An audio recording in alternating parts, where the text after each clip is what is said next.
ಏನ್ ಸಾಧನೆ ಮಾಡ್ತಾನ ಅನ್ನೋದನ್ನ ಯಾರಿಗೆ ಅಪರೋಕ್ಷ ದೃಢ ಜ್ಞಾನವನ್ನು ನಿರೂಪಿಸಿ ಈಗ ಈ ಸೂತ್ರದಲ್ಲಿ ಏನ್ ಹೇಳ್ತಾರ, ಮುಮುಕ್ಷು ಅಭ್ಯಾಸಿ ಇವ್ರುಗಳಿಗೆ ಕರ್ಮ ವಿಧಿ ಉಂಟೆಂದು ಇವ್ರಿಗೆ ಕರ್ಮ ಮಾಡ್ಲೇಬೇಕು. ಅಭ್ಯಾಸಿ ಅನುಭವಿ ಇವ್ರು ಎಷ್ಟೇ ನಮ್ಗ ಶಾಸ್ತ್ರ ಮುಖದ್ಗತಿ ಹೇಳ್ತಾರ, ಎಲ್ಲ ವೈರಾಗ್ಯಗಳನ್ನ ಅದಾರಪ್ಪ ಅಂತಂದ್ರು ಕೂಡ ಅವ್ರಿಗೆ ಇನ್ನ ವಿಧಿ ನಿಷೇಧಗಳದಾವ, ಅವ್ರು ಮಾಡ್ಲೇಬೇಕು ಅನ್ನುವಂಥದ್ದನ್ನ ಯಾಕ ಇವತ್ತ ತುಟ್ಟ ತುದಿಗೆ ಹೋದವರು ಕೂಡ ಇನ್ನೊಂದು ಸ್ವಲ್ಪ ಅದಪ್ಪ ಮುಟ್ತಾರ, ನಾವು ಕೈ ಜಾರಿ ತಳಗ್ ಬಿದ್ದವ್ರು ರಗಡ ಮಂದಿ ನಾವು ಉದಾಹರಣೆ ಕೇಳ್ತೇವೆ. ಅದಕ್ಕೆ ಇಲ್ಲಿ ಅಂತವ್ರು ಕೂಡ ಆ ಕ್ರಿಯೆ ಕರ್ಮಾದಿಗಳನ್ನ ಮಾಡ್ಲೇಬೇಕು ಅನ್ನುವಂಥದ್ದನ್ನ ಹೇಳಿ ಆರೂಢನಿಗೆ ಜ್ಞಾನಿಗೆ ಯಾವ ಕರ್ಮ ವಿಧಿ ನಿಷೇಧಗಳು ಇರುವುದಿಲ್ಲ ಅನ್ನುವಂಥದ್ದನ್ನ ನಮಗ ಹೇಳಿ ಈಗ ಇದನ್ನ ಏನ್ ಹೇಳ್ತಾರಂದ್ರ, ಕರ್ಮ ವಿಧಿ ಉಂಟೆಂದು ಆರೂಢನಿಗೆ ಮಾತ್ರ ಯಾವ ವಿಧಿಗಳು ಇಲ್ಲ, ಕರ್ತವ್ಯ ಇಲ್ಲವೆಂದು ಅವ್ ಯಾವ ಕರ್ತವ್ಯನೇ ಇಲ್ಲ ಅನ್ನುವಂಥದ್ದನ್ನ ಇಲ್ಲಿ ನಿರೂಪಿಸ್ತಾರ. ಮತ್ತ ಆರೂಢನಿಗೆ ಬರೇ ಸ್ಮರಣ ಮಾತ್ರದಿಂದ ಅವಾಗ ಏನಾಗ್ತದಂದ್ರ ಕರ್ಮ ಮಾಡ್ದಂಗ ಆಕ್ಕದಂತ. ನಾವು ಈ ಅಭ್ಯಾಸಿಗೆ ಮತ್ತು ಕರ್ಮಿಗಳಿಗೆ ನಾವು ಕರ್ಮ ಮಾಡ್ಲೇಬೇಕು. ಏನ್ ಮಾಡ್ಬೇಕು, ನಾವು ನಸನ ಹೇಳಬೇಕು, ಲಿಂಗ ಪೂಜೆ ಮಾಡಬೇಕು, ವಿಭೂತಿ ಹಚ್ಕೋಬೇಕು, ಶಾಸ್ತ್ರ ಕೇಳಬೇಕು, ಇವೆಲ್ಲ ಕರ್ಮ ನಾವು ಮಾಡ್ಲೇಬೇಕು. ಮತ್ತ ನಾವ್ ಇನ್ನ ಪ್ರಪಂಚದಾಗೂ ಕೂಡ ವಿಷಯಾಸಕ್ತರಿಂದ ದೂರ ಇರಬೇಕು. ನಮ್ ಜ್ಞಾನ ಆಗ್ಯದಪ್ಪ ಅಂದ್ರೂ ಕೂಡ ಇನ್ನ ನಾವು ಆರೂಢರಾಗಿಲ್ಲ, ಜ್ಞಾನಿ ಆಗಿಲ್ಲ. ಜ್ಞಾನಿ ಯಾವ ವಿಧಿ ನಿಷೇಧ ಶಾಸ್ತ್ರ ಅವ್ರಿಗೆ ಕರ್ಮ ನೀ ಹಿಂಗೇರು ಹಂಗೇರು ಯಾವುದೇ ಹೇಳುದಿಲ್ಲ.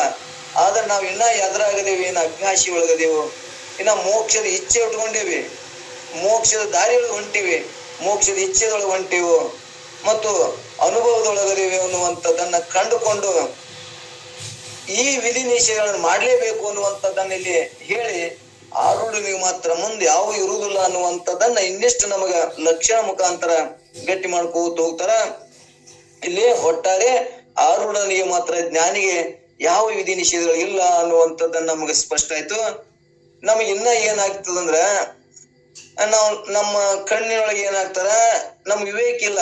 ಆರೂಢ ಯಾರು, ಅಭ್ಯಾಸಿ ಯಾರು, ಮುಮುಕ್ಷ ಯಾರು ಗೊತ್ತಿಲ್ಲ. ನಾವು ಮೂರನ್ನ ಒಂದೇ ತಿಳ್ಕೊತೀವಿ. ಅಭ್ಯಾಸ ಮಾಡ್ದ ಅವ್ರಿಗೆ ಅಭ್ಯಾಸಿಗಳಿಗೊಮ್ಮೆ ನಾವು ಆರೂಢರು ಅಂತೀವಿ, ಆರೂಢರು ಕೂಡ ಅವರು ನಮ್ಗತ್ತೆ ವ್ಯವಹಾರ ಮಾಡೋದ್ರಿಂದ ಅವ್ರಿಗೆ ಏನಪ್ಪಾ ಅಂದ್ರೆ ಅಭ್ಯಾಸಿಗಳನ್ನು ಅಂತೀವಿ. ನಮಗ ಅದು ಸ್ಪಷ್ಟತೆ ಇರುದಿಲ್ಲ.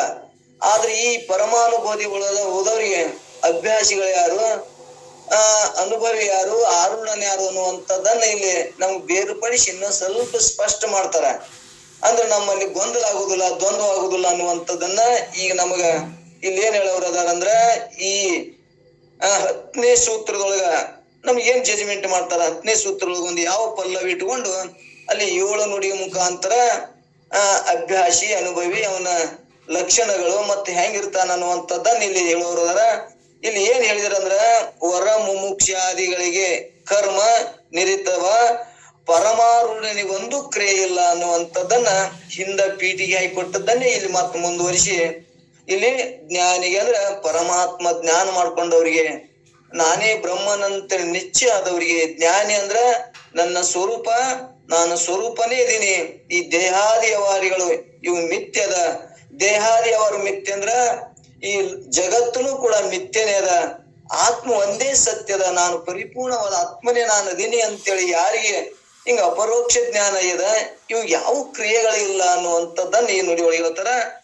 ಇಲ್ಲಿ ಶ್ರೇಷ್ಠವಾದ, ಇಲ್ಲಿ ವರ ಅಂದ್ರ ಶ್ರೇಷ್ಠರಾದ ಯಾರು, ಮುಮುಕ್ಷಗಳಿಗೆ ಇಲ್ಲಿ ಮುಮುಕ್ಷ ಆದಿ ಅಂದ್ರೆ ಇಲ್ಲಿ ಮುಮುಕ್ಷ ಅಭ್ಯಾಸಿ ಅನುಭವಿ ಅಂತ ಸೇರಿಸ್ಬೇಕಿಲ್ಲಿ.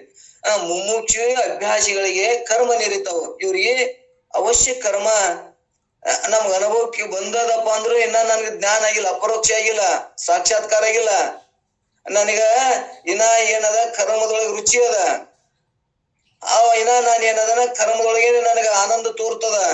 ಕರ್ಮ ಅಂದ್ರ ಆನಂದ ಹೆಂಗಂದ್ರ ಇಂತ ಸಾಧನೆ ದಾರಿ ಒಳಗೆ ನಡೆಯ ಮುಂದ ಜನ ನಮಗ ಗೌರವ ಹಾಸ ಮಾಡುದು, ಏನೇನೋ ಬಾಳ ಎತ್ತರ ಮಾತಾಡುದು ಮಾಡ್ತಾರ. ಪರಮಾತ್ಮ ಇದ್ದಂಗಪ್ಪ, ಅವಪ್ಪ ಹಿಂಗತ್ತ ಹೊಗಳ ನಮ್ಗೇನಾಗ್ತದ, ಅವ್ ಹೊಗಳಿಗೆ ನಮ್ಗೇನ ಕಿವಿ ಕೊಡ್ತಿದ್ದೇವ ಅಂದ್ರ ಅದೇ ನಮ್ಗೇನ ಶ್ರೇಷ್ಠತೆ ಹಾಕಿತ್ತು ಅಂದ್ರ ಇನ್ನ ಇವ ಸಾಧನೆ ಮಾಡ್ಬೇಕಿನ್ನ ಇವ ಅಭ್ಯಾಸಿನೇ. ಯಾವಾಗ ಆರೂಢ ಅಂದಂದ್ರ ಜ್ಞಾನಿ ಅಂದಂದ್ರ ಅವ ಹೊಗಳಿದ್ರುನು ಅಷ್ಟೇ ಲಕ್ಷ ಕೊಡಂಗಿಲ್ಲ, ತೆಗಳಿದ್ರುನು ಅಷ್ಟೇ ಲಕ್ಷ ಕೊಡಂಗಿಲ್ಲ. ಎರಡು ಅವನ್ ಏನ್ ತಿಳ್ಕೊತಾನ, ಈ ದೇಹಕ್ಕ ಅಂತ ತಿಳ್ಕೊತಾನ. ಈ ದೇಹವೇ ತೋರ್ತದ, ದೇಹಕ್ಕ ತರ ದೇಹ ಹೆಂಗದಪ್ಪ ಅಂದ್ರ ಇದು ಮಿಥ್ಯ ಅದಂತ ಇವ್ ನಿಶ್ಚಯ ಆಗಿರ್ತದ. ಯಾಕ ನನಗೆ ನಾನೇ ಇದನ್ನು ಬದಲಾವಣೆ ಕಂಡದ್ದನ್ನ ಪ್ರತ್ಯಕ್ಷ ಕಂಡಿನಿ. ಬಾಲ್ಯವನ್ನು ಕಂಡಿನಿ, ಯೌವನ ಕಂಡಿನಿ, ಮುಪ್ಪು ಕಂಡಿನಿ. ನನಗೊಮ್ಮೆ ಮಾನಸಿಕ ಇದ್ದಾಗ ಮನುಷ್ಯನ ಜೊತೆ ಕೂಡಿದಾಗ ನಾನು ದುಃಖಿ ಅಂದಿನಿ, ನಾನು ಹುಟ್ಟ ಹೊಂದಿನಿ, ಮತ್ತು ನಾನೇ ಸಾಯ್ತೀನಿ ಅನ್ನುವಂಥದ್ದನ್ನ ನನಗೇನಾಗಿರ್ತದಂದ್ರೆ ಇದು ಎಲ್ಲವೂ ನಾನು ಕಂಡುಕೊಂಡಿರ್ತೀನಿ. ಕಂಡುಕೊಂಡವ ಇದು ಮಿಥ್ಯನೆ ಅಂತ ತಿಳ್ಕೊಂಡಾಗ, ದೇಹಾದಿಯವರುಗಳು ಇವು ಮಿಥ್ಯನೆ ಅಂತ ತಿಳ್ಕೊಂಡಾಗ ಹೊಗಳದು ಅದಕ್ಕೆ ಹೊಗಳ್ತಾರ, ತೆಗಳದಕ್ಕೆ ಅದಕ್ಕೆ ಹೊಗಳ್ತಾರ. ಇದು ಎಲ್ಲಾ ಮಿಥ್ಯ ಪ್ರಪಂಚದ ಕಾರ್ಯ, ಇವು ತೋರಿಕೆಗಳ ಕಾರ್ಯದಳು.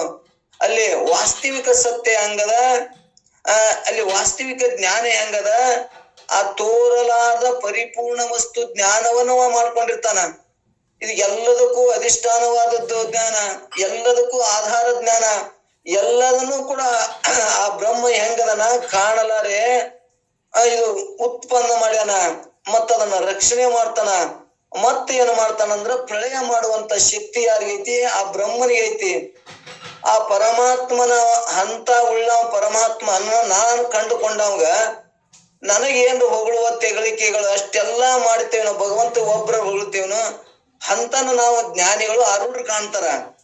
ಅವ್ ಎಲ್ಲಾ ನೋಡ್ರಿ, ಇವತ್ತ ಜೇಲ್ರ ದಾಸಮಯ ವಚನಗಳು ಅನೇಕ ತಗೊಳ್ರಿ. ಅವ್ ಎಂತಿಂತ ಅದ್ರಾಗ ನಮ್ಗ ಆ ಭಗವಂತನನ್ನ ಕಂಡುಕೊಂಡಾನ ಅಂದ್ರ ಅವ ಹೊಗಳುವ ಒಂದೊಂದು ಮಾತುಗಳು. ಧರೆಯನ್ನು ಕರಗದಂತಿರಿಸಿದೆ. ಎಲ್ಲಿಟ್ಟ ಧರೆ? ನೀರೊಳಗೆ ಇಟ್ಟಾನ ಭೂಮಿನ. ಭೂಮಿ ಕರಗಲಾರಂಗ ಇಟ್ಟಾನ.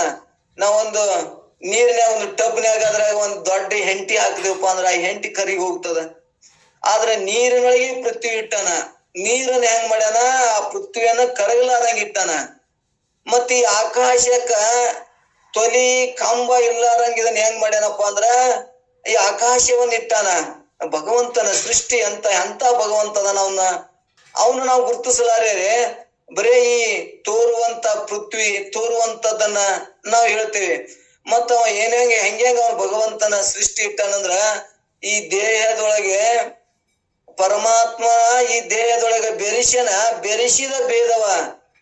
ಆ ಬರೀ ದೇಹವನ್ನೇ ಒಂದೇ ವಿಚಾರ ಮಾಡ್ತೇವೆ. ಆದ್ರೆ ಈ ದೇಹಕ್ಕೆ ಆಧಾರವಾದದ್ದು ಯಾವುದು? ದೇಹಕ್ಕ ನಾವ್ ಇವತ್ತ ನಮ್ಮ ಕಾರ್ಯಕ್ರಿಯೆಗಳನ್ನ ಯಾರು ಮಾಡ್ತಾರ? ಒಳಗ್ ಕೂತು ನಾವು ಹೊರಗಿನ ವಿಚಾರಗಳಿಗೆ ಬಹಳ ಮಹತ್ವ ಕೊಡ್ತೇವೆ. ಒಳಗ ನಾವ್ ಇವತ್ತ ದಿನ ನಮಗ್ ಪ್ರತ್ಯಕ್ಷದ ನಾವು ಬಡ ಊಟ ಮಾಡ್ತೇವೆ.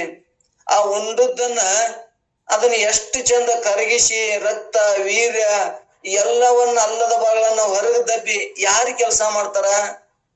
ಅಹಂ ವೈಶ್ವಾನರು ಭೂತ್ವ ಅಂದ್ರಲ್ಲಿ ವೈಶ್ವಾನರ ಅಗ್ನಿದೇವ ವೈಶ್ವಾನರ ಒಳಗದ್ದು ಅವ್ ಎಲ್ಲವನ್ನೂ ಕಾರ್ಯ ಮಾಡ್ತಾನ. ಯಾರು ಮಾಡ್ತಾರ? ವೈಶ್ವಾನರ ಅಗ್ನಿದೇವ ಪರಮಾತ್ಮನೇ ಎಲ್ಲಾ ಕಾರ್ಯ ಮಾಡ್ತಾನ. ಅವ ಮಾಡಿದ್ರು ಕೂಡ ನಮ್ಗಿನ್ನ ಒಟ್ಟಿನ್ನ ನಮ್ಗೆ ಏನಾಗಿದೆ? ಅವ ಎಲ್ಲವನ್ನೂ ಆ ಭಗವಂತನ ಆಧೀನದಾಗ ಈ ದೇಹ ಕಾರ್ಯ ಮಾಡ್ತದ. ಆ ಭಗವಂತನ ಎಲ್ಲದಕ್ಕೂ ಅಧಿಷ್ಠಾನ ಕಾಣಲಾರೆ ಕಾರ್ಯ ಮಾಡುವಂತ ಕಾಣದ ಕಾಣುವ ವಸ್ತು ಯಾವ್ದೈತಿ ಅಂದ್ರ ಅದು ಪರಮಾತ್ಮನೇ ಇದು ಎಲ್ಲಾ ಕಾರ್ಯ ಮಾಡ್ತಾನಂತ ಯಾರು ಅನುಭವದಿಂದ ನೋಡ್ತಾರ ಅಂದ್ರ ಈ ನನ್ನೊಳಗೆ ಎಲ್ಲವೂ ಕಾರ್ಯ ಆ ಭಗವಂತನೇ ಮಾಡ್ತಾನ. ಈ ದೇಹಾದಿ ವ್ಯವಹಾರಗಳು ಮಿಥ್ಯ ಅಂತ ತಿಳ್ಕೊಂಡವಂಗ ಆರೂಢನಿಗೆ ಅವ ನಮಸ್ಕಾರ, ಚಮತ್ಕಾರ, ಗೌರವ, ಮ್ಯಾನ, ಎತ್ರ, ಕಮ್ಮ ಏನ್ರ ಅವನಲ್ಲಿ ಇರ್ತದನಂದ್ರೆ ಯಾವುದೂ ಇರುದಿಲ್ಲ. ಅವನಲ್ಲಿ ಎಲ್ಲವೂ ಕೂಡ ಸಹಜವಾದ ಸಮಾನತೆಯ ಜ್ಞಾನ ಇರ್ತದ ಅನ್ನುವಂಥದ್ದನ್ನ ಇಲ್ಲಿ ಆರೂಢನ ಸ್ಥಿತಿ ಹಿಂಗಿರ್ತದ. ಈ ಲೌಕಿಕರಿಗೆ ಏನ ಮಾಡ್ತಾರ ಅಂದ್ರೆ ನನಗೇನ ಅಭ್ಯಾಸ ಇದ್ಯಾ, ಅನುಭವ ಇದ್ಯಾ, ನನಗೇನ ಏನಾರ ಮೋಕ್ಷ ಐತೆ, ಮುಮುಕ್ಷ ಆಗಿದ್ನಿ ಅಂದ್ರ ನನಗ್ ಜನ ಗೌರವ ಮಾನ ಕೊಟ್ರ ನಾ ಅದಕ್ಕೆ ಬಹಳ ಮಹತ್ವ ಕೊಡ್ತೀನಿ. ನನಗೇ ಮಾಡಿದ್ರು, ನಾನೇ ಸಾಧನೆ ಮಾಡೀನಿ, ಈ ದೇಹವೇ ಸಾಧನೆ ಮಾಡ್ಯದ, ನನಗೆ ಇವ್ರು ಎಲ್ಲರೂ ನನಗೇನಂತಾರ ಜ್ಞಾನಿ ಅಂತಾರ, ನನಗ ತಪಸ್ವಿ ಅಂತಾರ, ಬಹಳ ಶಾಸ್ತ್ರ ಬಲ್ಲವನ್ ಅಂತಾರಂತ ಮತ್ತೆ ದೇಹಕ್ಕೆ ನಾನಂತ ತಿಳ್ಕೊತದ. ಈ ಜ್ಞಾನ ಆದಾಗ ಇದಕ್ಕೆಲ್ಲದಕ್ಕೂ ಅಧಿಷ್ಠಾನ ಒಂದು ಶಕ್ತಿ ಅದ. ಈ ಪೃಥ್ವಿ 5 ಭೂತಗಳು ಎಂದ ಸನಾತನ ಎಂದ್ ಹುಟ್ಟ್ಯದು ಅದಕ್ಕ ಆದಿನೇ ಇಲ್ಲ. ಅನಾದಿಯಾಗಿದ್ದದ್ದು ಒಂದು ಕೊರತೆ ಆಲರಂಗ ಯಾರು ಮೇಂಟೈನ್ ಮಾಡ್ಯಾರ? ನೀರ್ ಮೇಕ್ ನಾವ್ ಎಷ್ಟು ನೀರು ಬಳಸ್ತೇವೆ, ಎಷ್ಟು ಹಾಳು ಮಾಡ್ತೇವೆ. ನೀರ್ ಕಮ್ಮಾಲರಂಗ ಸಮುದ್ರಕ್ಕೆ ನೀರ್ ಕಮ್ಮಾಲರಂಗ ಇಟ್ಟಾನ. ಸೂರ್ಯ ಚಂದ್ರರಿಗೆ ಆ ಶಕ್ತಿ ಕಳ್ಕೊಳ್ಳಾರಂಗ ಇಟ್ಟಾನ. ನೋಡಿ ಇವತ್ ನಾವ್ ಒಂದ್ ಬಲ್ಬ್ ತಂದಿರ್ತೇವೆ, ಲೈಟ್ ಹಾಕಿ 1 ತಿಂಗಳು ಬಹಳ ಚಂದ ಉರ್ತದ, 2ನೇ ತಿಂಗಳು ಡಿಮ್ ಆಗಿ ಅದು ಬರವರ್ತ ಕಮ್ಮಾಗಿ ಹೋಗೇ ಬಿಡ್ತದ. ಆದ್ರ ಭಗವಂತ ಈ ಸೂರ್ಯ ಚಂದ್ರನ್ ಎಂದು ತಯಾರು ಮಾಡ್ಯಾನ, ಅವಕ್ಕೆ ಶಾಖೆ ಕಮ್ಮಾಗಿಲ್ಲ, ಯಾವುದು ಕಮ್ಮ ಅಲ್ಲರಂಗ ಇದಕ್ಕೆಲ್ಲ ಬ್ಯಾಲೆನ್ಸ್ ಮಾಡೋರು ಯಾರು? ಆ ಬ್ರಹ್ಮ ಒಬ್ಬನೇ, ಆ ಬ್ರಹ್ಮ ಸ್ವರೂಪನೇ ಅವನೇ ನಾನದೀನಿ ಅನ್ನುವಂಥದ್ದನ್ನ, ಕಾಣಲಾರ ವಸ್ತು ಅವನೇ ಎಲ್ಲ ಕಾರ್ಯವನ್ನು ಮಾಡ್ತಾನ ಅನ್ನುವಂಥದ್ದನ್ನ, ಆ ತೋರಲಾರ ವಸ್ತುವನ್ನ ಪ್ರೀತಿಸುವಂತ ಕಲೆ ಗುರ್ತಾಯ್ತಂದ್ರ ಈ ತೋರಿಕೆ ಬದುಕು ಏನದಲ್ಲ, ಈ ತೋರಿಕೆ ಬದುಕದೊಳಗ ಹಿತ ಇಲ್ಲ. ಇವತ್ತು ನಮಗ ಗೌರವ ಕೊಡ್ತಾರ, ಸನ್ಮಾನ ಕೊಡ್ತಾರ, ಪಲ್ಲಕ್ಕಿ ಹೊತ್ಕೊಂಡು ಅಡ್ಡಾಡ್ತಾರ. ಅದೇ ಜನ ಒಂದ್ ದಿವ್ಸ ಏನ್ ಮಾಡ್ತಾರ, ಪಲ್ಲಕ್ಕಿ ಇಟ್ಟು ಅದ್ರ ಎಲ್ಲಿ ಹೋದ, ಏನ್ ಮಾಡ್ದ, ಯಾರು ಕೇಳೋರು ಅನ್ನಂಗಿಲ್ಲ. ಅವ್ರಿಗೆ ಏನ ಒಬ್ರೇ ಇದ್ದ ಏನ್ ಅನುಭವಿಸ್ತಾರೋ ಹೇಳಕ್ ಬರುದಿಲ್ಲ. ಆದ್ರ ಅದನ್ನ ಎರಡನ್ನೂ ಬಯಸಿಲ್ಲದ ಇದ್ನಂದ್ರ ಅವ ಏನಾಗ್ತಾನ, ಆ ಭಗವಂತನ ಪ್ರಾರಬ್ಧ ಇದ್ದದ್ದು ಅದಂತ ತಿಳ್ಕೊಂಡು ಅವ ಎಂತ ಬದುಕು ಜ್ಞಾನಿಯಾಗಿಂದ ಯಾವುದು ಅವಲಂಬನೆ ಇಲ್ಲದೆ ಪ್ರಾರಬ್ಧವನ್ನು ಭೋಗಿಸುವಂತ ಅವನು ಸ್ಮರಣ ಮಾಡ್ತಾನ. ಈಶ್ವರನ ಇಚ್ಛಾ ಹಿಂಗೈತಿ, ಹಿಂಗ್ ಕೊಡ್ತಾನ. ನನಗ ಈ ಶರೀರ ಹಿಂಗ್ ಬದುಕಬೇಕಾಗ್ಯದ, ಇಂಥದೇ ಉಣ್ಬೇಕಾಗ್ಯದ, ಇಲ್ಲೇ ಮಕ್ಕೋಬೇಕಾಗ್ಯದ, ಹಿಂಗೆ ಇದ್ರ ಪ್ರಾಣ ಹೋಗ್ಬೇಕಾಗ್ಯದ ಅಂತ ಆ ಪ್ರಾರಬ್ಧವನ್ನ ಈಶ್ವರನ್ ನೆನೆಸಿ ಅವ ಜ್ಞಾನಿ ಹೆಂಗಿರ್ತಾನಂದ್ರ ಈ ಬದುಕಿನಾಗಿರ್ತಾನ, ಅವ ಆನಂದವಾಗಿರ್ತಾನ. ಇವ್ರು ನಮ್ಮಂತವ್ರು ಏನಾಗ್ತದ, ಅಭ್ಯಾಸಿ, ಅನುಭವಿ, ಆರೂಢ, ಇವು ಮೂರು ನಮ್ಗೆ ಗುರುತಿರುದಿಲ್ಲ. ಗುರುತಾಗೋ ಸಂಬಂಧ ಅಭ್ಯಾಸಿ ಲಕ್ಷಣಗಳನ್ನ, ಅನುಭವಿ ಹಿಂಗಿರ್ತಾನ, ಮತ್ತು ಆರೂಢ ಅಂದ್ರೆ ಜ್ಞಾನಿ ಹೆಂಗಿರ್ತಾನ ಅನ್ನುವಂಥದ್ದ ನಮ್ಗೆ ಇಲ್ಲಿ ನಾವ್ ತಿಳ್ಕೊಂಡು ಹೋದ ಒಂದು ಸ್ಪಷ್ಟತೆ ಆಗ್ತದ ಅನ್ನೋ ತಿಳ್ಸಾಕ್ ಇಲ್ಲಿ ಏನ್ ಹೇಳಿದ್ರು ಅವ್ರು ಇಲ್ತಾನ. ಮುಮುಕ್ಷಿ ಪುರುಷನು ಸತ್ಕರ್ಮವನ್ನು ಅವಶ್ಯವಾಗಿ, ಮೋಕ್ಷ ಇದ್ದವನು ಇನ್ನ ಕರ್ಮ ಮಾಡ್ಲೇಬೇಕು, ಇನ್ನ ಅಂತಃಕರಣ ಶುದ್ಧ ಮಾಡಬೇಕು, ಇನ್ನ ನೀ ನಾಮಸ್ಮರಣೆ ಮಾಡಬೇಕು, ನೀ ಆರೂಢನಾದ್ರೆ ಇಲ್ಲ ಅನ್ನುವಂಥದ್ದನ್ನ ಇಲ್ಲ ನಮ್ಗೆ ಗಟ್ಟಿ ಮಾಡಕ್ ನಾವ್ ಇದನ್ನ ತಿಳ್ಕೊಳ್ಳೋಣ. ಕರ್ಮ ಇಲ್ಲಿ ಒಂದೇ ನುಡಿ ಒಳಗೆ ಏನ್ ಹೇಳ್ತಾರ, ನಮ್ಗೆ ಏನ್ ತಿಳ್ಕೊಂಡು ಬಂದಿದ್ರ, ಮುಮುಕ್ಷು, ಅಭ್ಯಾಸಿ, ಅನುಭವಿ ಮೊದಲಾದಿಗಳಿಗೆ ಕಾಯಕ, ಮಾನಸಿಕ ಮೊದಲಾದ ಕ್ರಿಯೆಗಳು ಅದಾವ್, ಮಾಡ್ಲೇಬೇಕು ನಾವು. ಯಾವಾಗ ನಾ ಆರೂಢನಿಗಾದ್ರೆ ನೀ ಯಾವ ಕರ್ಮನೂ ಮಾಡುದಿಲ್ಲ, ಕ್ರಿಯೆನಿಲ್ಲ, ಏನು ಇಲ್ಲ. ಯಾಕ ಅವ ಪ್ರಾರಬ್ಧನ ಅವಲಂಬನೆ ಪಡ್ತಾನ, ಈಶ್ವರನ ಇಚ್ಛವನ್ನೇ ಅವಲಂಬನೆ ಪಡ್ತಾನ. ಅದ್ರ ಮ್ಯಾಗ ಅವ ಇದ್ದಷ್ಟು ದಿವಸ, ಇವತ್ ಜ್ಞಾನ 80 ವರ್ಷ ಆಯುಷ್ಯ ಈಶ್ವರನ ಇಚ್ಛಾ ಕೃಪಾ ಆಗ್ಯದ. ನನಗ ಈಗ ಜ್ಞಾನ ಎಷ್ಟಾಗ್ಯದ, 60 ವರ್ಷ ಆಗ್ಯದ. 60 ವರ್ಷ ಜ್ಞಾನ ಆಯ್ತು ನನಗ. ಇನ್ನ ಪ್ರಾರಬ್ಧ 80 20 ವರ್ಷ ಅವ ಹೆಂಗ ಹೋಗ್ತಾನಂದ್ರ, ನನ್ನ ಪ್ರಾರಬ್ಧ ಇಚ್ಛಾ ಈಶ್ವರ ಏನು ಬರ್ದಾನ ಅದನ್ನ ನಾನು ಉಳ್ತೀನಿ ಅನ್ನುವಂಥದ್ದನ್ನ ಗಟ್ಟಿ ಮಾಡ್ತಾನೆ. ಯಾರು ಗೌರವ ಕೊಡ್ತಾರ, ಯಾರು ಹೋಳಿಗೆ ಉಣಿಸ್ತಾರ. ಒಂದ್ ದಿವ್ಸ ಯಾರು ಏನು ಕೊಡುದಿಲ್ಲ, ಉಪವಾಸ ಇದ್ರು ಕೂಡ ಅದು ಹೊರಗಿನವ್ರು ತಗೊಳುದಿಲ್ಲ, ಹೊಗಳುದಿಲ್ಲ. ಅವ ಈಶ್ವರ ನಿಚ್ಚದ ಹಿಂಗೈತಿ ಅಂತೇಳಿ ಅವ ಆನಂದವಾಗಿ ಆರೂಢ ಇರ್ತಾನ. ಜ್ಞಾನಿ ಇರಾಕ್ ಬರ್ತದ ಅನ್ನುವಂಥದ್ದನ್ನ, ಅದಕ್ಕೆ ಜ್ಞಾನವನ್ನೇ ನಂಬು. ಕರ್ಮವೆಂಬ ಜಾಲದೊಳಗೆ ಸಿಲುಕಿ ಮುಕ್ತಿಯರ ಸುಖಾರ ಬಯಸ್ತಿ, ಆ ಜ್ಞಾನ ಆನಂದರ ಬಯಸ್ತಿ, ಮುಕ್ತನ ಆಗ್ಬೇಕಾರ ಅಂತಿ. ನೀ ಏನ್ ಮಾಡಕತ್ತಿ, ಜ್ಞಾನ ನಂಬಿಲ್ಲ, ನೀ ಕರ್ಮಗಳನ್ನ ನಂಬಿ, ವಿಧಿ ವಿಧಾನ ಕರ್ಮಗಳನ್ನ ನಂಬಿಯಲ್ಲ, ನಿನಗೆ ಹಂಗ ಮೋಕ್ಷ ಆಕ್ಕದಪ್ಪ. ಅದಕ್ಕ ಇವು ಕರ್ಮ ವಿಧಿಗಳನ್ನ ಬಿಟ್ಟು ಜ್ಞಾನಕ್ಕನೇ ಮಹತ್ವ ಕೊಡು. ಜ್ಞಾನದಿಂದಲೇ ಮುಕ್ತಿ ಆಕ್ಕದ, ಜ್ಞಾನದಿಂದಲೇ ಸುಖ ಶಾಂತಿಯಿಂದ ಬದುಕಕ್ ಬರ್ತದ, ಜ್ಞಾನದಿಂದಲೇ ನಮಗ ಏನ್ ಜಗತ್ತದ ವಾಡಿಕೆ ಏನದಾವಲ್ಲ, ಸ್ತುತಿ ನಿಂದೆಗಳು ಯಾವು ನನಗ ತಟ್ಟುವುದಿಲ್ಲ ಅನ್ನುವಂಥದ್ದನ್ನ ಆ ಜ್ಞಾನಿ ಮಾತ್ರ ಆರಾಮ ಇರ್ತಾನ. ಉಳ್ಕಾದವ್ರು ಯಾರಿಗೆ ಆರಾಮ ಇರಕ್ ಸಾಧ್ಯ ಇಲ್ಲ ಅನ್ನುವಂಥದ್ದನ್ನ ಇಲ್ಲಿ ಇನ್ನೊಂದು ಜಜ್ಮೆಂಟ್ ಕೊಡ್ತಾರೆ ನಿಜಗೊಂಡ್ರು. ಇಲ್ಲಿ ಏನ್ ಹೇಳಿದ್ರು, ಕರ್ಮವನ್ನ ಅಳಿಸದೆ ನಿರ್ಮಮತೆಯೋಳು ಸತ್ಕರ್ಮವಾದನ ಬ್ರಹ್ಮಾರ್ಪಣವೆಂದು ಮರ್ಮವನ್ನ ಅರಿದ ಅವಧಾನಿನಿ ಮಾಳ್ಪುದು ಧರ್ಮ ಇವುದು ಮುಮುಕ್ಷಿ ಇದು ಅನ್ನುವಂಥದ್ದನ್ನ ಹೇಳ್ಕೊತ ಬಂದಾರ. ಅವಧಾನಿಸಿ ಅಂದ್ರ ಲಕ್ಷ್ಯ ತೆಗೆದುಕೊಂಡು ತಿಳ್ಕೊ, ಮಾಳ್ಪುದು ಅಂದ್ರೆ ಮಾಡುವುದು. ಅಂದ್ರೆ ಇಲ್ಲಿ ಏನ್ ಹೇಳಿದ್ರು, ಒಳ್ಳೆ ಕರ್ಮವನ್ನ ಸತ್ಕರ್ಮವನ್ನೇ ಮಾಡು. ಹೆಂಗ್ ಮಾಡು, ಬ್ರಹ್ಮಾರ್ಪಣೆ ಎಂದು, ಬ್ರಹ್ಮಗೆ ನಾ ಮಾಡುವುದೆಲ್ಲ ಬ್ರಹ್ಮ ನೋಡ್ತಾನ, ಬ್ರಹ್ಮಗೆ ಮುಟ್ತದ ಅನ್ನುವಂಥದ್ದನ್ನ ಹಿಂಗ್ ತಿಳ್ಕೊಂಡಿನಿ. ಬ್ರಹ್ಮಾರ್ಪಣೆಯಿಂದ ಕರ್ಮವನ್ನು ಮಾಡು. ಹಿಂಗ್ ಮಾಡುವುದರಿಂದ ನಿನಗೆ ಏನು ಲಕ್ಷ್ಯ ಆಗ್ತದಂದ್ರ, ನೀನು ಯಾರು ಮುಮುಕ್ಷು, ನೀ ಅಭ್ಯಾಸಿ ಇದೆಯಲ್ಲ, ನೀ ಹಿಂಗ ಕರ್ಮವನ್ನು ಮಾಡಿದೆ ಅಂದ್ರ, ನಿಷ್ಕಾಮವಾಗಿ ಕರ್ಮವನ್ನು ಮಾಡಿದೆ ಅಂದ್ರ, ಆ ಕರ್ಮ ಮೋಕ್ಷಾಪೇಕ್ಷೆಯನ್ನ ಇಟ್ಕೊಂಡು ಮಾಡಕತ್ತಿಯಲ್ಲ, ಅದು ನಿನ್ನ ಕರ್ತವ್ಯದ ನೀ ಮಾಡ್ಲೇಬೇಕು ಅನ್ನುವಂಥದ್ದನ್ನ ಮುಮುಕ್ಷಿಗೆ ಅಭ್ಯಾಸಿಗೆ ಹೇಳ್ಕೊತ ಹೋಗ್ತಾರ. ಮುಂದೆ ಆರೋಡಿಗೆ ಏನು ಇಲ್ಲ ಅನ್ನುವಂಥದ್ದು ಮೊದಲೇ ಪಲ್ಲವಿಗಳಿಗೆ ಸ್ಪಷ್ಟ ಆಗ್ಯದ. ನಮ್ಗೇನ ಸ್ಪಷ್ಟ ಆಗ್ಲ ಮತ್ತೆ ಒಂದೊಂದು ನುಡಿಗಳ ಮುಖಾಂತರ ತಿಳಿಸ್ಕೋತ ಹೋಗ್ತಾರ. ಇಲ್ಲಿ ಮೋಕ್ಷಾಪೇಕ್ಷೆಯ ವೇದಯುಕ್ತ ಕರ್ಮಗಳನ್ನು ಚಿತ್ತ ಶುದ್ಧಿಗೋಸ್ಕರ ಈಶ್ವರ ಪ್ರೀತ್ಯಾರ್ಥವಾಗಿ ಮಾಡೇಬೇಕು ಹೊರತು ಈ ಮಾಡಿದ ಕರ್ಮ ಫಲಗಳನ್ನು ತಾನು ಮಾತ್ರ ಎಂದು ಅಪೇಕ್ಷೆಯನ್ನು ಮಾಡಬಾರದು. ಈಗ ಮಾಡುವುದರಿಂದ ಮಾಡುವುದು ಮುಮುಕ್ಷಿಗೆ ಇದು ಕರ್ತವ್ಯ ಆಗ್ಯದ. ಕರ್ತವ್ಯ ಅಂದ್ರೆ ನಾವು ಮಾಡ್ಲೇಬೇಕು. ವೇದ ವಿಧಿಗಳನ್ನ ಏನು ಏನ ಹಾಯ್ಕೊಟ್ಟಾರ ಮಾರ್ಗ, ಆ ಮಾರ್ಗದೊಳಗೆ ನಾವು ನೆಡಲೇಬೇಕು ಅನ್ನುವಂಥದ್ದನ್ನ ಮೋಕ್ಷದ ಇಚ್ಛೆ ಉಳ್ಳವ್ರು ನಾವು. ನಮಗ ಈಗ ಎಲ್ಲಿ ಬಹಳ ಮಂದಿಗೆ ಏನ್ ನಮ್ಗ ಕನ್ಫ್ಯೂಸ್ ಆಗ್ತದಂದ್ರ, ಎಲ್ಲರೂ ನಾವು ನಾಮಸ್ಮರಣೆ ಮಾಡ್ತೀವಲ್ರಿ, ಮತ್ತೆ ಎಲ್ಲರೂ ನಾವು ಶಾಸ್ತ್ರ ಕೇಳ್ತೀವಲ್ಲ ಅಂದ್ರ ಅವ್ರದಲ್ಲಿನ ಒಬ್ಬೊಬ್ರದ್ದು ಏನಿರ್ತದ, ಶಾಸ್ತ್ರಕ್ಕೆ ಹೋಗೋದ್ರಿಂದ ನಮಗ್ ಸುಖ ಆಕ್ಕದ, ನಮ್ಗ ಅನುಕೂಲ ಆಕ್ಕದ, ನಮ್ಗ್ ಒಳ್ಳೇದಾಕ್ಕದ, ನಮಗ್ ಮಕ್ಳ ಆಕ್ಕಂತ ಹಿಂಗೂ ಭಾವ ಇಟ್ಕೊಂಡ್ ಮಾಡ್ತಾರ. ಇವ್ರೆಲ್ಲಾರು ಕೇಳ್ತಾರಂದ್ರ ಇವ್ರಿಗೆ ಮೋಕ್ಷದ ಇಚ್ಛೆ ಇಲ್ಲ, ಈ ಸಂಸಾರದೊಳಗೆ ಸುಖ ಹೊಂದ್ಬೇಕತ್ತಾರ. ಅದು ಸಾಧ್ಯ ಆಗೋದಲ್ಲ. ಈ ಅಂತವ್ರಿಗೆ ಅಂದ್ರ ಮೋಕ್ಷದ ಈ ಭವದಿಂದ ನಾ ಪಾರಾಗಬೇಕು, ಈ ಸಂಸಾರ ದುಃಖದಿಂದ ನಿವೃತ್ತಿ ಹೊಂದಬೇಕು ಅನ್ನುವಂಥದ್ದು ಯಾರಿಗೆ ಮೋಕ್ಷದ ಇಚ್ಛೆ ಉಳ್ಳವರಾಗ್ಯಾರ ಅವ್ರು ವೇದದಲ್ಲಿ ಹೇಳಿದ ಸತ್ಕರ್ಮಗಳನ್ನೇ ಶುದ್ಧೀಕರಿಸ್ಕೋತಾರ. ವೇದದೊಳಗೆ ಹೇಳಿದಂತ ಮಾರ್ಗದೊಳಗೆ ಅವ್ರು ನಡೀತಾರ. ಯಾರು ಮೋಕ್ಷದ ಇಚ್ಛೆ ಉಳ್ಳವರು ಈಶ್ವರನಗ ಅಂದ್ರೆ ಈಶ್ವರ ನಾಮಸ್ಮರಣೆ ಮಾಡ್ತಾರ, ಅವನ ಪೂಜೆ ಮಾಡ್ತಾರ, ಅವನನ್ನ ಅಭಿಷೇಕ ಮಾಡ್ತಾರ, ಅವನ ಆನಂದವನ್ನು ಪಡ್ತಾರ. ಯಾರು ಇವರು ಮೋಕ್ಷದ ಇಚ್ಛೆ ಉಳ್ಳವ್ರು, ಇವರು ಇಂಥ ಒಳ್ಳೆ ಕರ್ಮಗಳನ್ನೇ ಮಾಡ್ತಾರ ಅನ್ನುವಂಥದ್ದನ್ನ ಮಾಡಿ ಈಶ್ವರನ ಪ್ರೀತಿಗೆ ಪಾತ್ರ ಆಗ್ತಾರ. ಈಶ್ವರನ ಅಂದ್ರ ಅಲ್ಲಿ ಈಶ್ವರನಿಂದ ನಾಮಸ್ಮರಣೆ, ಪೂಜಾ, ಜಪ, ತಪ ಮಾಡೋದ್ರಿಂದ ಒಟ್ಟಾರೆ ನಮ್ಗ ಅಂತಃಕರಣ ಶುದ್ಧ ಆಗ್ತದ. ಈಶ್ವರ ಅಲ್ಲಿ ಹೇಳ್ಕೊತ ಬಂದಾರ ನೋಡಿ. ಏನ್ ಹೇಳ್ಯಾರ ಅಂದ್ರ ನಾವು ಪಂಚೀಕರಣ ಕೇಳ್ಕೊಂಡ್ ಬಂದಿವಿ. 3 ನಮ್ಗ 4 ಪ್ರಾಪ್ತಿ ಆಗ್ಬೇಕಂದ್ರ ಇಲ್ಲಿ ಈಶ್ವರನ ಕೃಪಾ ಆಗ್ಬೇಕು, ವೇದ ಕೃಪಾ ಆಗ್ಬೇಕು, ಗುರು ಕೃಪಾ ಆಗ್ಬೇಕು, ಅಂತಃಕರಣ ಕೃಪಾ ಆಗ್ಬೇಕು. ಅಂತಃಕರಣ ಕೃಪಾ ಆದವ್ರಿಗೆ ಮಾತ್ರ ವೇದಾಂತ ತಿಳಿತದ ಅನ್ನುವಂಥದ್ದನ್ನ ಹಿಂದೆ ಕೇಳ್ಕೊಂಡ್ ಬಂದೇವಿ. ಇಲ್ಲಿ ನಮಗ ಈಶ್ವರನ ಕೃಪಾ ಅಂದ್ರೇನು? ನಮಗ ಈಗ ಸದ್ಯ ಶಾಸ್ತ್ರ ಕೇಳಾಕ ನಮಗ ಮೊಬೈಲ್ ದುಡ್ಡ ಇಂತ ಸಮಯ ಸಿಕ್ಕದ, ಇದಕ್ಕೆಲ್ಲ ನಮ್ಗೆ ಈಶ್ವರ ಕೃಪಾ ಆಗಿದೆ ಅನ್ಬೇಕು. ನಾವ್ ಹಿಂದೆ ಚಲೋ ಮಾಡಿವಿ, ಒಳ್ಳೇದ್ ಮಾಡಿವಿ ಅಂತೇಳಿ ನಮ್ಗೆ ಏನಾಗಿದೆ, ಈಶ್ವರ ಕೃಪಾ ಆಗ್ಯದ್ರಿ. ಈಗ ಎಲ್ಲಾರು 2 ಮಂದಿ ಇರ್ತಾರ, ನಮ್ ಮನೆಗೆ 4-5 ಮಂದಿ ಇದೇವಿ. ಅವ್ರ ಏನ್ ಈ ಕಡೆ ಲಕ್ಷ್ಯ ಹಾಕದಂದ್ರ ಅವ್ರಿಗೆ ಈಶ್ವರ ಕೃಪಾ ಆಗಿಲ್ಲ, ಅವ್ರ ಈಶ್ವರನ ಭಜಿಸಿಲ್ಲ, ವಿಸ್ಮರಣರು ಚಿಂತನ ಮಾಡಿಲ್ಲ, ನಾಮಸ್ಮರಣೆ ಮಾಡಿಲ್ಲ, ಅವ್ರಿಗೆ ಈಶ್ವರ ಕೃಪಾ ಆಗಿಲ್ಲ. ನಮ್ಗೆ ಈಶ್ವರ ಕೃಪಾ ಆಗ್ಯದ ನಾವ್ ಎದಿ ತಟ್ಟಿ ಹೇಳ್ಬೋದು. ಯಾಕೆ? ನಮ್ಗೆ ಎಷ್ಟು ಅನುಕೂಲ ಆಗ್ಯ ನೋಡ್ರಿ. ಮನ್ಯಾಗ ನಾವ್ ಒಬ್ರು ಪರ ಆದಿನ ಇದ್ದೇವಂದ್ರ ಮತ್ತೆ ಹೆಣ್ಮಕ್ಳ ಹೆಂಡ್ರ ಆದಿಂದಾಗ ಇರ್ತಾರ, ಒಬ್ಬೊಬ್ರು ಮಾಲಕರ ಆದಿಂದಾಗ ಇರ್ತಾರ, ಒಬ್ಬೊಬ್ರು ಏನೋ ಒಂದು ಎದುರಾಗ ಇರ್ತದೆ, ಎದುರಾಗ ಒಂದು ಆದಿಂದಾಗ ಇರ್ತಾರ ಒಬ್ಬೊಬ್ರು. ಆದ್ರ ಈ ಕಡೆ ಎಲ್ಲ ಇಚ್ಛೆ ಆದ್ರ ಅವ್ ಏನ್ರ ನಮಗ್ ಬರ್ಬಿಡ್ತಾವಂದ್ರ ವಡ್ಡಿ ಮಾಡ್ತಾವ. ಅವಾಗ ಏನ್ ತಿಳ್ಕೊಬೇಕು? ಅವಾಗ ಈಶ್ವರನ ಕೃಪಾ ಆಗಿನ ಅಂತ ತಿಳ್ಕೊಬೇಕು. ಅಲ್ಲಿ ನಾವು ಸ್ಪಷ್ಟತೆಯಲ್ಲೇ ತಿಳ್ಕೊಂಡ್ಬಿಡ್ಬೇಕು.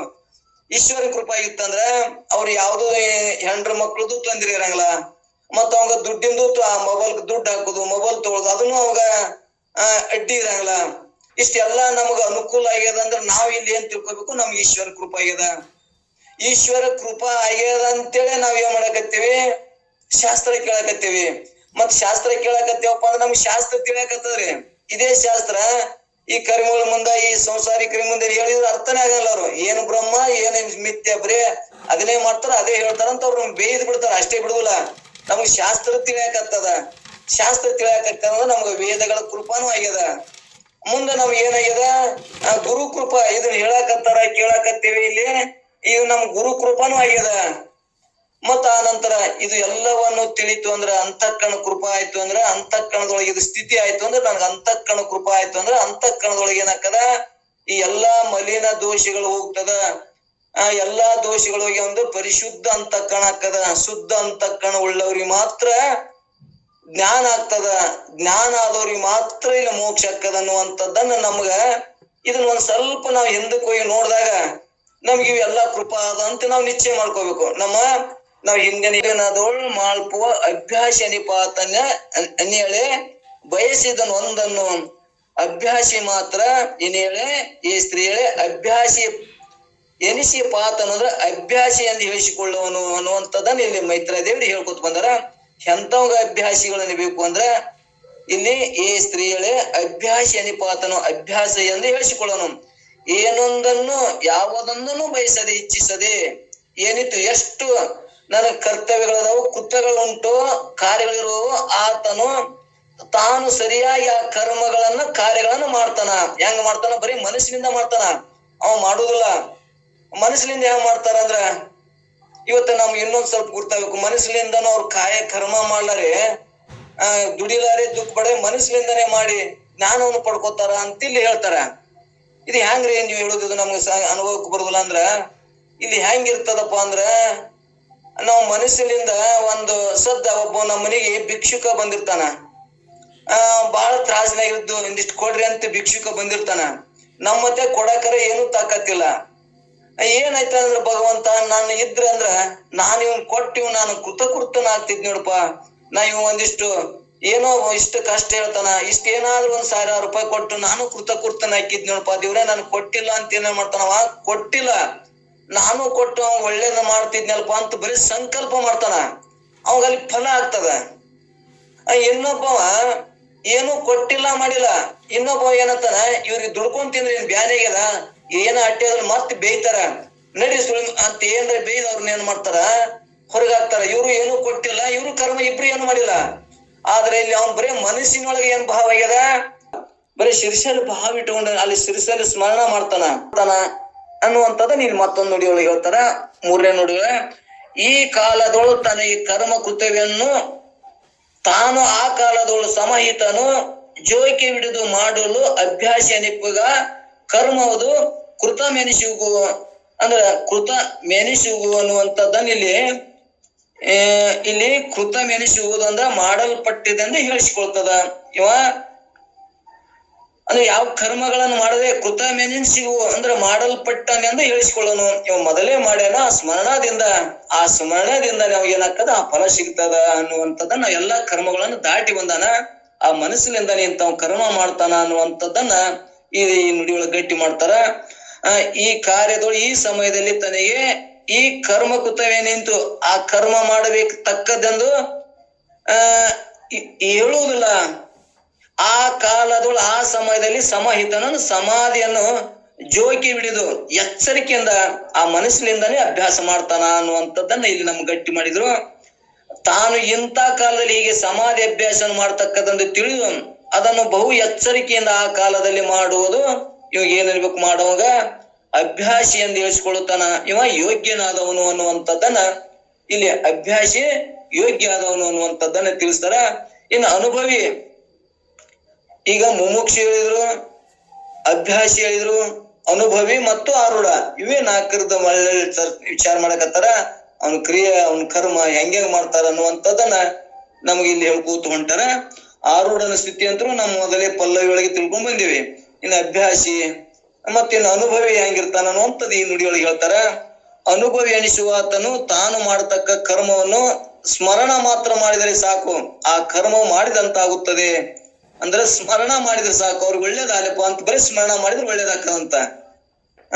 ಮತ್ತ ಅವ್ರಿಗೆ ಹಿಂಗ ಯಾರಾದ್ರೂ ಅನುಕೂಲ ಮಾಡ್ಲಪ್ಪ, ಇವ್ರಿಗೆ ಅನುಕೂಲ ಮಾಡ್ತಾನ ಅಂತೇಳಿ ಬರೀ ಭಗವಂತನಲ್ಲಿ ಸ್ಮರಣ ಮಾಡ್ತಾರಂತ. ಆ ಭಗವಂತ ಸ್ಮರಣ ಮಾಡಿದ್ದು ಯಾರ ಹೊಟ್ಟೆಗಾರ ಬಂದ್ ಆ ಕಾಲಕ್ಕೆ ಅವ್ ಏನ್ ಮಾಡ್ತಾರಂದ್ರ, ಇವತ್ತ ಸಿದ್ಧಾರೂಢ ಕಥೆ ಕೇಳಿವಿ. ಸಿದ್ಧಾರೂಢರು ಬರೀ ಸ್ಮರಣ ಮಾಡಿದ್ರೆ ಸಾಂಗೋಪವಾಗಿ ಮಾಡಿದರೆ ಪೂರ್ತಿ ಆಗುವುದು. ಅನುಭವಿಯು ಕರ್ಮವನ್ನು ಸ್ಮರಣ ಮಾತ್ರದಿಂದ ಮಾಡಿದರೆ ಸಾಕು, ಅದು ಮಾಡಲ್ಪಡುವುದು, ಮಾಡ್ದಂಗ ಆಗ್ತದ ಅನ್ನುವಂಥದ್ದನ್ನ ಇಲ್ಲಿ ಮುಮುಕ್ಷು ಮತ್ತು ಅಭ್ಯಾಸಿ ಅನುಭವಿಗಳು ಮೂರನ್ನ ಇಲ್ಲಿ ಒಂದೇ ನುಡಿ ಒಳಗೆ ನಮ್ಗೆ ಸ್ಪಷ್ಟ ಮಾಡಿದ್ರು. ಇನ್ನೇ 35 ಸ್ಪಷ್ಟತೆ ಆಯ್ತು ನಮ್ಗ. ಯಾವ ಕಾಲದಲ್ಲಿ ಯಾವ ಕರ್ಮನ ಮಾಡ್ತಕ್ಕದಿರುವುದು ಅದನ್ನು ಅನುಭವಿಸುವಾತನು ನೆನೆದು ಬಿಟ್ಟರೆ ಸಾಕು, ಅದು ಅವನಿಂದ ಮಾಡಲ್ಪಟ್ಟ ಕರ್ಮ ಎಂದು ಹೇಳಿಸಿಕೊಳ್ಳುವುದು. ಅಂದರೆ ಮುಮುಕ್ಷು ಎಂಬಾತನು ಇಂದ್ರಿಯಗಳಿಂದ ಕರ್ಮವನ್ನು ಮಾಡಬೇಕು. ಅಭ್ಯಾಸಿಯು ತನ್ನ ನಿತ್ಯ ಕರ್ಮವನ್ನು ಇಂದ್ರಿಯಗಳಿಂದ ಮಾಡದೆ ಕೇವಲ ಮಾನಸಿಕವಾಗಿ ಸಾಂಗೋಪವಾಗಿ ಮಾಡಿದರೆ ಪೂರ್ತಿ ಆಗುವುದು.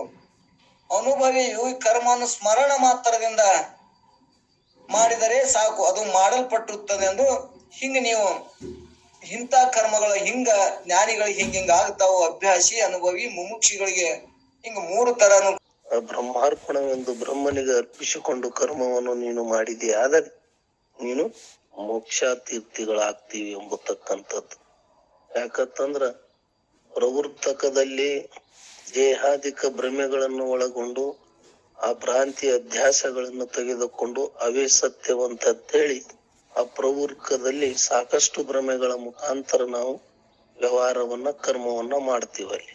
ಯಾಕಂತಂದ್ರ ಅಹಮ ಭ್ರಮೆ ಇರ್ಬೋದು, ಆಜ್ಞೆ ಭ್ರಮೆ ಇರ್ಬೋದು, ಕರುಣ ಭ್ರಮೆ ಇರ್ಬೋದು, ಇಂದ್ರಿಯ ಭ್ರಮೆ ಇರ್ಬೋದು, ದೇಹದ ಭ್ರಮೆಗಳಿರ್ಬೋದು, ಮತ್ತು ವಿಶ್ವ ಪ್ರಾಜ್ಞೆ ತೇಜಸ್ಸಿನ ಭ್ರಮೆಗಳನ್ನು ಒಳಗೊಂಡು ಆ ಪ್ರವರ್ತಕದಲ್ಲಿ ಆ ಭ್ರಮೆಗಳನ್ನು ಒಳಗೊಂಡು ಕರ್ಮ ಮಾಡುತ್ತಾ ಮಾಡುತ್ತಾ ನಾವು ಏನ್ ಮಾಡ್ಬಿಡ್ತೀವಿ, ಬಂಧನಕ್ಕೆ ಎಡಿ ಹಾಕ್ತಿವಿ.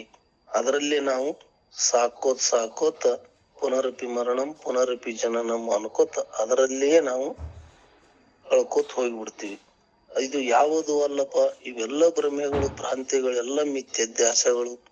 ಇವೆಲ್ಲವನ್ನು ನೋಡುವಾತನು ನೀನು ಅದ್ವಯವನು, ನೀನು ಸತ್ಯನು, ನೀನು ನಿತ್ಯನು, ನೀನು ನಿರ್ಮಳನು, ನೀನು ಪರಿಪೂರ್ಣನಾಗಿರುವುದರಿಂದ ಇವೆಲ್ಲ ಭ್ರಮೆಯಾದಿಗಳು ತೋರಿ ಅಡಗ್ತಕ್ಕಂಥವು, ಅವೆಲ್ಲವೂ ಅನಿತ್ಯದವು.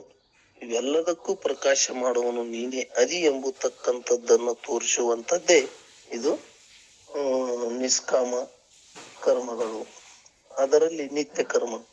ಹೀಗಾಗಿ ಪ್ರವರ್ತಕ ಮತ್ತು ನಿವೃತ್ತಕ ಕರ್ಮಗಳನ್ನ ಸವಿಸ್ತಾರವಾಗಿ ನಾವು ತಿಳ್ಕೊಂಡಿವಿ.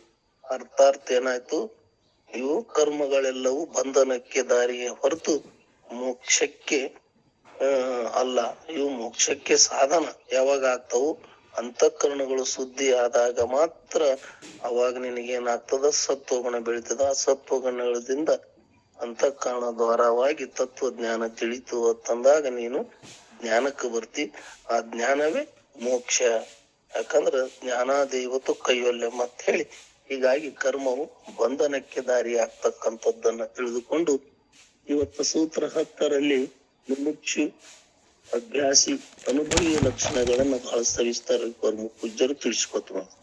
ಇವೆಲ್ಲ ಯಾರಿಗೆ ಮುಮುಕ್ಷ, ಅಭ್ಯಾಸಿ, ಅನುಭವಿ ಅಂತಂದ್ರ ನಾವೆಲ್ಲರೂ ಅಪ್ಪರು ನಮಗೆ ಹೆಂಗತ್ತಾರ, ನೀವು ಪರಮ ಪಾವನರೂಪ, ನೀವು ಪುಣ್ಯರು, ಇಂಥ ಸತ್ಸಂಗಕ್ಕ ಹಿಂಗ ದಿನ 1 ತಾಸ 2 ತಾಸ ಆಗ್ಲಿ ಇಂಥ ಸತ್ಸಂಗಕ್ಕೆ ನೀವು ಬರ್ತೀರಿ, ನೀವೆಲ್ಲರೂ ಪುಣ್ಯವಂತರಿ. ಹಾಗಾಗಿ ಇಲ್ಲ ಸಾಕಷ್ಟು ಜನ ಅದಾರ, ಅವ್ರು ಯಾರು ಪುಣ್ಯವಂತರ ಅಲ್ಲ ನೀನು ಅಂತಂದ್ರ, ಇಂಥ ಸಾಕಷ್ಟು ರಂಜನೀಯ ಜಗತ್ತದಲ್ಲಿ ವಿಷಯ ಅಮೋಹಿಗಳಾಗಿ ಅದರಲ್ಲಿ ಪ್ರವೃತ್ತ ಆಗಂತವ್ರು ಕೆಲವರು. ಅವೆಲ್ಲವೂ ಮಿಥ್ಯೆ ಅದಾವಪ್ಪ, ಯಾವೂ ಅಲ್ಲ, ಎಲ್ಲವೂ ಭಗವಂತನಿಂದ ನಡೀತಕ್ಕಂಥದ್ದು ಅನ್ನ ಅರ್ಥಕೊಂಡು ಬಂದಂತವರಿಗೆ ಇವು ಮೆಟ್ಟಿಲುಗಳನ್ನ ಹೇಳ್ಯಾರ. ಕಡಿಗೆ ಹೋಲಕ್ಕಿದ್ರು ನಾನು ಆರು ಎಂಬತಕ್ಕಂಥದ್ದನ್ನ ಅರಿಲಕ ನೀನು ಮೊದಲು ಮುಮುಕ್ಷನಾಗು, ಅಭ್ಯಾಸಿಯಾಗು, ಅನುಭವ ಆಗಿರುತ್ತೆ.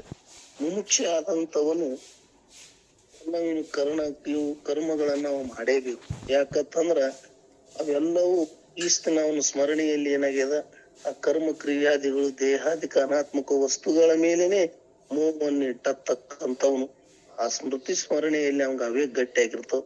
ಅವೆಲ್ಲವುಗಳನ್ನು ತೆಗೆದೊಗೆದು ಅವೆಲ್ಲವುಗಳು ಮಿಥ್ಯದವ ತಿಳಿದುಕೊಂಡು ನೀ ಏನ್ ಮಾಡಬೇಕು, ಚಿತ್ತ ಶುದ್ಧಿಗೋಸ್ಕರವಾಗಿ ನೀನು ಕರ್ಮವನ್ನ ಮಾಡೇಬೇಕು. ಯಜ್ಞ ಯಾಗಾದಿಗಳನ್ನ ದಾನ ಧರ್ಮಾದಿ ಮಾಡ್ಕೋತ ಆದ್ರ ಬಹಳ ಮುಖ್ಯವಾದಂಥದ್ದು ನೀನು ಕರ್ತವ್ಯವನ್ನು ನಿರ್ವಹಿಸಬೇಕು ಹೊರತು ಆ ಫಲದ ಆಸೆಯನ್ನು ನೀನು ಮಾಡಬೇಡ.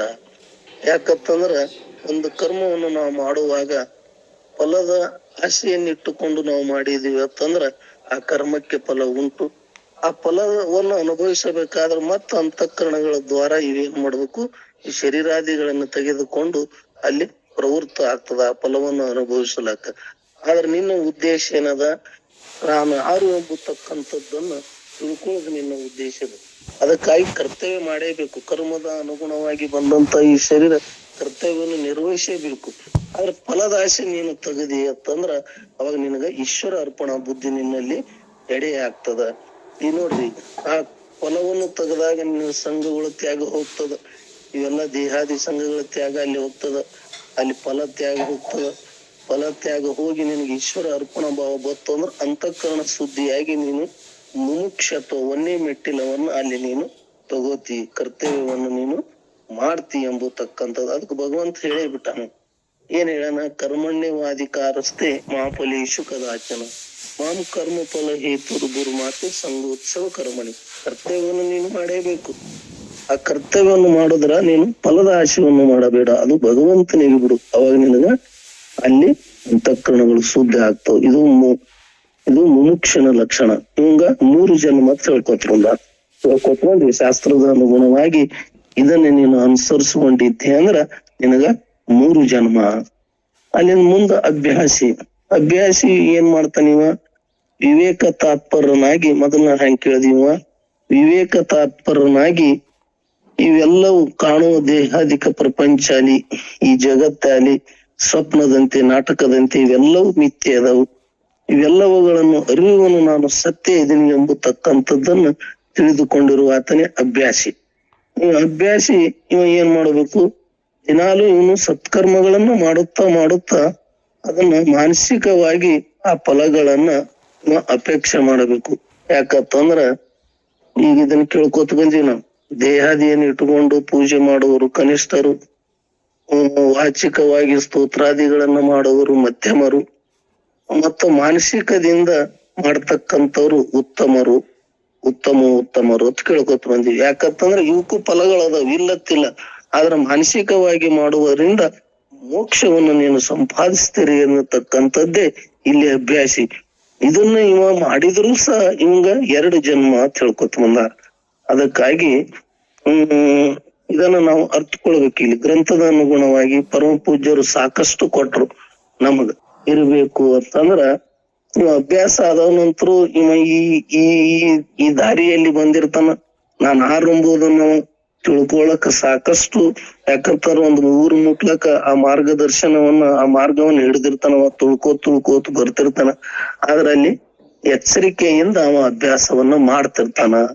ಯಾಕಂತಂದ್ರ ಎಚ್ಚರಿಕೆಯಿಂದ ಇದ್ದವನಿಗೆ ಮುಕ್ತಿ ಪಥ, ಎಚ್ಚರಿಕೆಯಿಂದ ಇಲ್ಲಾರ್ದವನಿಗೆ ಎಚ್ಚರಿಕೆಯಿಂದ ಇರುವ ಆತನಿಗೆ ಅಮೃತ್ವದ ಪಥ, ಎಚ್ಚರಿಕೆಯಿಂದ ಇಲ್ಲಾರ್ದ ಆತನಿಗೆ ಮೃತ್ಯು ಪಥ. ಯಾವನು ಸದಾ ಎಚ್ಚರಿಕೆಯಿಂದ ಇರ್ತಾನೋ ಆ ಎಚ್ಚರಿಕೆಯನ್ನು ಮಾಡೋದಾದ್ರೆ ಇದು ಗ್ರಂಥ ಮತ್ತು ಗುರುಗಳು, ಅವನ್ ಮುಕ್ತಿ ಪಥವನ್ನು ಹೊಂದುತ್ತಾನ. ಎಚ್ಚರ ತಪ್ಪದವ ಏನ್ ಮಾಡ್ತಾನ? ಅವನು ಮೃತ್ಯು ಪಥ ಹೊಂದುತ್ತಾನೆ ಎಂದು. ಹಾಗೆ ಅಭ್ಯಾಸಿ ಯಾವಾಗಲೂ ಸದಾ ಎಚ್ಚರಿಕೆಯಿಂದ ಇರ್ತಾನ. ಹಾಗಾಗಿ ಅನುಭವಿ ಏನ್ ಮಾಡ್ತಾನ ಅಂತಂದ್ರ, ಅವ ಎಲ್ಲವನ್ನ ಅನುಭವಿಸಿರ್ತಾನ. ಯಾಕಂತಂದ್ರ ನನ್ನನ್ನು ನಾನು ತಿಳ್ಕೊಳಕ ಅನುಭವ ಪ್ರಮಾಣವೇ ದೊಡ್ಡದು. ಯಾಕಂದ್ರೆ ಮತ್ತೊಂದು ಪ್ರಮಾಣದಿಂದ ನನ್ನನ್ನು ತಿಳಿತೀನಿ ಅಂದ್ರ ಅದು ಸಾಧ್ಯವಾಗುದಿಲ್ಲ. ನಾನು ಅಪ್ರಮಾಣದೀನಿ, ನಾನು ಸ್ವಯಂ ಪ್ರಕಾಶನ ಆತ್ಮನೇ ಇದ್ದೇನೆ ಎಂಬತಕ್ಕಂಥದ್ದನ್ನು ತಿಳ್ಕೊಬೇಕಾದ್ರೆ ತನ್ನ ಅನುಭವದ ಮುಖಾಂತರ ಅವ ತಿಳ್ಕೋಬೇಕು. ಮತ್ತೊಂದು ಲಕ್ಷಣಗಳ ಮುಖಾಂತರ ತಿಳ್ಕೊತೀನಿ ಅಂದ್ರೆ ಅದು ಸಾಧ್ಯವಿಲ್ಲ. ಹಾಗಾಗಿ ಅನುಭವಿ ಏನ್ ಮಾಡ್ತಾನವ ಇಲ್ಲಿ ಬಹಳ ಚಂದ ಹೇಳ್ಯಾರ ಅಪ್ಪರು. ನಾವ್ ಸ್ವಲ್ಪ ಹೊರಗೋಗಿದ್ದೀನ್ರಿ. ಇವೆಲ್ಲವುಗಳನ್ನ ನೀವು ನಿತ್ಯ ಕರ್ಮಗಳಲ್ಲಿ ಇಂದ್ರಿಯಗಳನ್ನ ಮಾಡೋದಾಗಲಿ ಇವೆಲ್ಲವನ್ನ ಮಾನಸಿಕವಾಗಿ ಸಾಂಗೋಪಸಾಂಗವಾಗಿ ಅವ ಪೂರ್ತಿ ಮಾಡ್ತಾನ. ಹೀಗಾಗಿ ಈ ಕರ್ಮಗಳನ್ನೆಲ್ಲ ಬರೀ ಸ್ಮರಣೆ ಮಾಡಿದ್ರೆ ಸಾಕು, ಅವೆಲ್ಲವನ್ನ ತಿಳ್ಕೊಂಡಿರ್ತಾನ, ಅವ ಅನುಭವಿಸಿರ್ತಾನ. ಇವೆಲ್ಲವೂ ರುಚಿ ಅಂತ ಅವ ಭಾವನೆಯನ್ನು ಹೊಂದಿಕೊಂಡು ಈ ಭಾವವನ್ನು ತೆಗೆದು ಆ ಭಾವದಲ್ಲಿ ಇರತಕ್ಕಂಥವನೇ ಅವ ಆತ್ಮ ಆಕಾರ ವೃತ್ತಿಯಲ್ಲಿ ಇರತಕ್ಕಂಥ ಅನುಭವಿ. ಈ ಅನುಭವಿಗಾದ್ರೂ 1 ಜನ್ಮ ಅಂತ ಹೇಳ್ಕೊತ ಬಂದರು. ಹೀಗಾಗಿ ಚೆನ್ನ ಬಸವಣ್ಣವ್ರ ಹೆಂಗ್ ಹೇಳ್ತಾರ ನೋಡ್ರಿ, ಬಟ್ಟ ಬಯಲೆಲ್ಲ ಗಟ್ಟಿ ಆದಡೆ ಸ್ವರ್ಗ ಮೃತ್ಯುಲೋಕ ಪಾತಾಳಕ್ಕೆ ಟಾವೆಲ್ಲಿದೆಯೋ, ಮೇಘ ನಿರ್ಮಳ ಜಲವೆಲ್ಲ ಮುತ್ತುಗಳಾದರೆ ಸಪ್ತ ಸಾಗರಗಳಿಗೆ ಉದುಕವೆಲ್ಲಿದೆಯೋ, ಕಷ್ಟ ಜೀವಿ ಮನುಷ್ಯರೆಲ್ಲ ನೆಟ್ಟನೆ ಶಿವಜ್ಞಾನಿಗಳಾದರೆ ಬೋಧ ಬಳ್ಳಿ ಬೆಳೆಯುವುದೆಲ್ಲಿದೆಯೋ, ಕಾರಣ ಕೂಡಲ ಚೆನ್ನ ಸಂಗಮ ದೇವ, 1000ಕ್ಕೊಬ್ಬ ಸತ್ಯವಂತ, 1,00,000ಕ್ಕೊಬ್ಬ ಭಕ್ತ, 1,00,000 ಶರಣ. ಹಾಗೆ ಅದನ್ನ ಯಾಕಂದ್ರೆ ಅವರು ಸಾಕಷ್ಟು ಜನ